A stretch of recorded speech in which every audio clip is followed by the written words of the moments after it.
ExpoChamp 2021, la 22e édition. On a sauté une année. Il y a un petit événement comme la pandémie qui a eu lieu depuis 1 an et demi. Alors, on n'en a pas eu l'année passée en 2020. Par contre, le dernier qu'on a eu, c'est en 2019. Beaucoup d'incertitudes, beaucoup d'ajustements, énormément d'agilité de notre équipe, des gens en place, de l'organisation, que d'ailleurs je tiens à féliciter personnellement, et aussi des exposants. C'était pas facile dans le monde agricole. Ce qui est plaisant, dans la dernière année, il y a beaucoup de gens qui se sont rendus compte de l'importance de bien manger et de savoir d'où provient la nourriture. Ça a peut-être mis l'agriculture sur un nouvel échelon dans l'importance et dans, je sais pas, dans la réflexion des gens. Et puis, ce que ça a fait, c'est que ça demande aux producteurs agricoles de monter d'un cran encore plus au niveau de leur savoir-faire, leur savoir exécuter, protéger l'environnement, avoir une agriculture durable, etc. Puis ce genre d'événements-là, qui est le seul extérieur au Québec annuellement, beaucoup de fébrilité de tout le monde pour non seulement y participer, mais pour y présenter des nouveautés, des produits, des services. On peut voir en arrière de moi une des nouvelles nouveautés qui était ici à ExpoChamp, une nouvelle arroseuse, une des plus grosses, sinon la plus grosse au monde présentement, de 131 pieds de boom.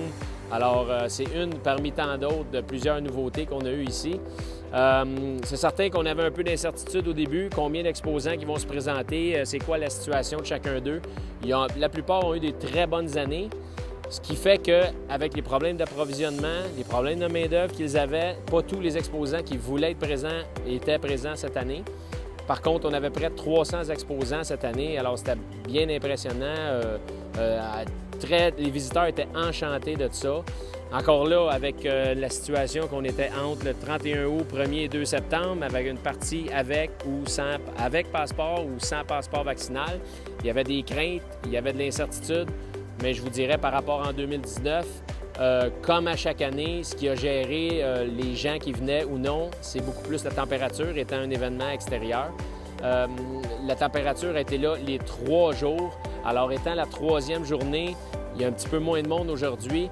La première journée, c'était très, très beau, presque émotif à voir. Les gens étaient contents de se rencontrer.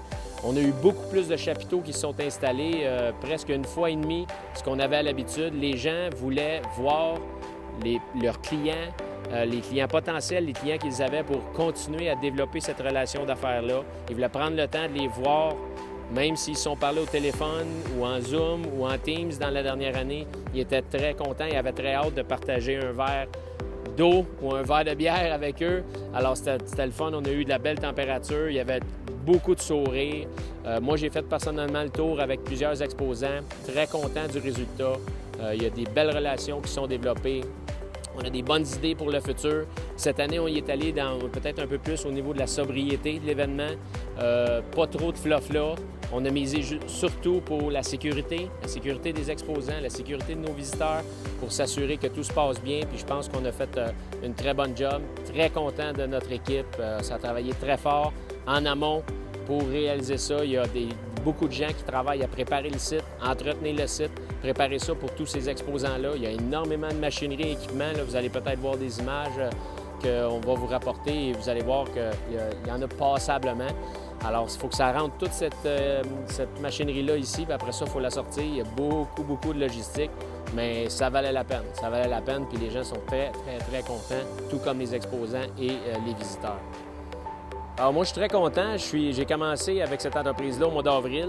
Et le mois d'avril, malgré toute l'incertitude qu'il y avait autour de comment ça était pour se passer pour les festivals, foires pendant l'été, l'entreprise a risqué un peu, a été visionnaire, puis elle a dit non, on n'attendra pas, puis ça prend beaucoup d'organisation. Alors, dès avril, on a commencé à organiser cet événement-là pour s'assurer d'arriver au fil d'arrivée, puis qu'on soit prêt pour, tant qu'à faire quelque chose, on est aussi bien de bien le faire.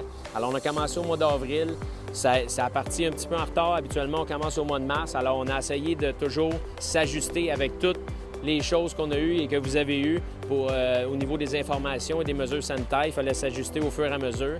Et par la suite, là, dès le début août, nous, on a une grosse équipe de logistique qui embarque sur le terrain ici pour préparer clôture, chemin, entretien, etc.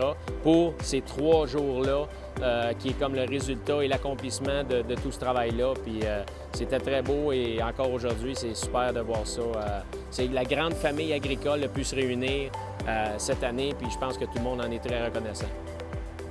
Les parcelles de semences, de maïs, soya, plantes fourragères, etc., il faut commencer ça très tôt. Alors, c'est une des raisons pourquoi on a commencé à planifier déjà au mois d'avril, parce qu'on ne peut pas attendre au mois de juin pour semer les parcelles pour qu'ils aient l'air de la réalité qui peut se passer au champ. Alors, déjà, les semenciers ont pris le même risque que nous, c'est-à-dire on embarque avec vous, on prend le risque, on y va de l'avant, on sème nos parcelles, on va les entretenir, puis on va espérer que le show puisse avoir lieu. Puis je pense qu'ensemble, on a tous pris le risque. Fait que je les remercie aussi d'être encore ici avec nous, puis qui nous permet de faire rayonner l'événement à travers la province de Québec.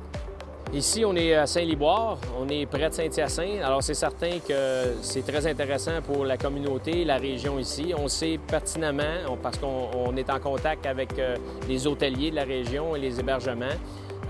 Plusieurs étaient complets, alors ça signifie qu'il y a eu des belles retombées économiques aussi pour la région, alors tout le monde en est reconnaissant.